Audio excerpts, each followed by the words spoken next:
ఇటీవల కాలంలో పుట్టినరోజున, స్నేహితుల దినోత్సవం రోజున మిత్రులకు కావాల్సిన వారికి గిఫ్ట్స్ ఇవ్వడం అనేది అలవాటుగా మారిపోయింది. పెళ్లిళ్ళు, ఫంక్షన్స్ అయితే ప్రత్యేకంగా చెప్పాల్సిన పని లేదు. ఎవరి మీదైనా సరే మనకున్న ప్రేమను వ్యక్తపరచడానికి గిఫ్ట్స్ ఇవ్వడం ఉత్తమ మార్గం.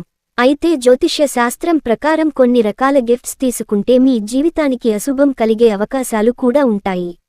అయితే ఎలాంటి గిఫ్ట్స్ ఇవ్వకూడదో, తీసుకోకూడదో ఇప్పుడు తెలుసుకుందాం. మొదటిది, ఉంగరాన్ని ఎవరికైనా సరే బహుమతిగా ఇవ్వకూడదు. ఎదుటి వారి నుంచి ఉంగరాన్ని అస్సలు తీసుకోకూడదు. జ్యోతిష్య శాస్త్రం ప్రకారం ఉంగరాన్ని ఇచ్చే వ్యక్తి ఆరోగ్యంపై చెడు ప్రభావం చూపుతుంది. ఇది కాకుండా వ్యక్తి ఆర్థిక పరిస్థితి బలహీనపడే అవకాశం కూడా ఉంది. దీనితో పాటు ఉంగరం తీసుకునే వ్యక్తిపై కూడా ప్రభావం చూపుతుంది. రెండవది, మీరు గడియారాన్ని ఏ వ్యక్తి నుంచి బహుమతిగా తీసుకోకండి. ఎందుకంటే ఒక వ్యక్తి మీకు గడియారాన్ని బహుమతిగా ఇస్తే అది మీ జీవితం మీద చెడు ప్రభావం చూపే అవకాశం ఉంటుంది. మూడవది, ఎవరి దగ్గరి నుంచి అయినా సరే పెన్నును బహుమతిగా తీసుకోరాదు. పెన్ను కొనడం వల్ల డబ్బుకు సంబంధించిన సమస్యలు వస్తాయని నమ్ముతారు.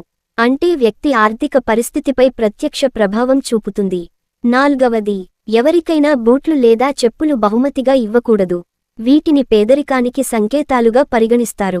జ్యోతిష్య శాస్త్రం ప్రకారం షూ, చెప్పులు బహుమతిగా కొనుగోలు చేయడం వల్ల ఇంట్లో సమస్యలు వస్తాయి. దీంతో పాటుగా శని ప్రభావం కూడా మీపై పడుతుంది.